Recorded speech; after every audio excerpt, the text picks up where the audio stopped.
1375 से 1700 तक हिंदी साहित्य का भक्ति काल था, जो हिंदी साहित्य का स्वर्णिम काल भी कहा जाता है और ये हिंदी साहित्य का बहुत महत्वपूर्ण काल था। इसकी दो प्रमुख शाखाएं थीं, सगुण और निगुण। भक्ति काल की प्रमुख भाषा अवधी और ब्रज थी। भक्ति काल के प्रमुख कवि तुलसीदास जी, कबीर, रहीम, मीरा, रसखान जी और सूरदास जी थे। तुलसीदास जी जहाँ सगुण उपासक थे, वो श्री राम जी को एक रूप में पूजते थे, मानते थे। वहीं कबीरदास जी निर्गुण उपासक थे। ब्रज और अवधी भक्ति काल की प्रमुख भाषा होने की वजह से ज़्यादातर रचनाएं, कविताएं अवधी भाषा में ही लिखी गई। जहाँ तुलसीदास जी कहते हैं कि ईश्वर शून्य है या अनंत है, वो सब कुछ है या सब में है, तो भी मैं ईश्वर के रूप को ही पूजूंगा, उसके सगुण साकार रूप की ही पूजा करूंगा, उसी रूप में उसे ईश्वर मानूंगा। कबीरदास जी के हिसाब से ईश्वर निर्गुण है, निराकार है।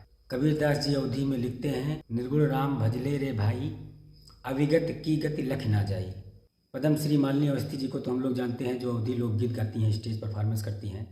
लेकिन जरीन अख्तर जो शिष्या हैं बेगम अख्तर की, वो अवधी में गज़लें लिखती हैं। उनको शायद ही कोई जानता होगा, क्योंकि वो खुद ही रियाज करती हैं, लोग उनको सुनने के लिए उन तक जाते हैं।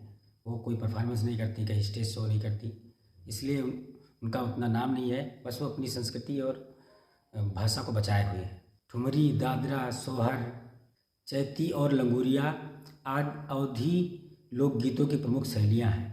साथ साथ विवाह गीत, संस्कार गीत, बिरहा, झूमर और खेमटा भी अवधी और भोजपुरी के परंपरागत लोकगीत हैं। मेरे वीडियोस से यदि आपको कोई वैल्यू मिलती है, जानकारी मिलती है, तो कमेंट करके ज़रूर बताएं और दूसरों के साथ शेयर भी करें, ताकि उन तक भी ये इन्फॉर्मेशन पहुंच सके। यदि आप मुझे सपोर्ट करना चाहते हैं तो फेसबुक और इंस्टाग्राम पेज को फॉलो कर लें और मेरे यूट्यूब चैनल को सब्सक्राइब करें और ज़्यादा से ज़्यादा लाइक करें, शेयर करें। धन्यवाद।